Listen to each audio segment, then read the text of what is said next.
নমস্কাৰ, মোৰ নাম বাবুৰাম বসুমতাৰি, গাঁৱৰ নাম থাৰাইবাৰী, পোষ্ট অফিচ চৰাইকলা, ডিষ্ট্ৰিক্ট কোকৰাঝাৰ। মই এৰী ফুলো পোহা আৰম্ভ কৰা 2007ৰ পৰাই আৰম্ভ কৰিছে। এতিয়া লগৰ আৰু মুগা ফুলও পুহিব আৰম্ভ কৰিছে। মই আগৰ ভেঞ্চাৰ স্কুল কৰি বহুত কষ্ট পাইছিলে।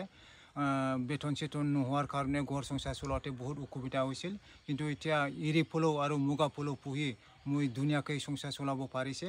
আৰু যে গাঁৱত বহুত মানুহ মোৰ কাম কৰাটো চাই বহুত মানুহ মোৰ লগত আগবাঢ়ি আহিছে আৰু চবে কৰি আছে আৰু ঘৰ পৰিয়াল ভালকৈ চলিব পাৰিছে। মইতো এতিয়া একজন ফ'ৰ্থ গ্ৰেডৰ সমান বেতন পোৱা নিচিনা মই কাম কৰি আছে। 2004ৰ পৰা ডিপাৰ্টমেণ্টৰ লগত যোগাযোগ কৰি মই কেনেকুৱা কৰিব লাগে, কেনেকুৱা কৰিলে উৎপাদন বেছি হয়, এইটো মই যোগাযোগ কৰি পেলাই যে ছাৰৰ লগত মানে বুজি পেলাই মই কাম কৰিছে। এতিয়া আৰু মই বৈজ্ঞানিক পদ্ধতি কৰি এতিয়া মানে লাভৱান বেছি হৈছে।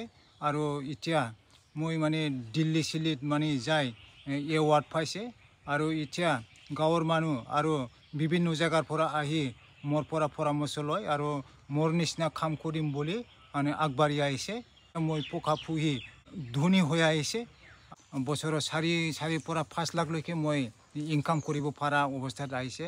মুগা পুলিং কৰি বিক্ৰী কৰিও পইচা পায়, আৰু যে পকাৰ লাট বিক্ৰী কৰিও 30 টকাকৈ পইচা পায়। মই চবফালে লাভ হৈ আছে। এইকাৰণে মোৰ ঘৰ সংসাৰ ভালকৈ চলি আহিছে। আৰু মই এনেকুৱা ভাল কাম কৰাৰ কাৰণে মই দিল্লীত এৱাৰ্ড পোৱা হৈছে। ডিপাৰ্টমেণ্টে মোক মানে কাম কৰাটো দেখি মেচিন দিছে, ৰেলিং মেচিন দিছে, এৰী সূতা কাটা আৰু যে মুগা সূতা কাটা, এইফালৰ পৰাও মই আৰু ইনকাম আহি যাব।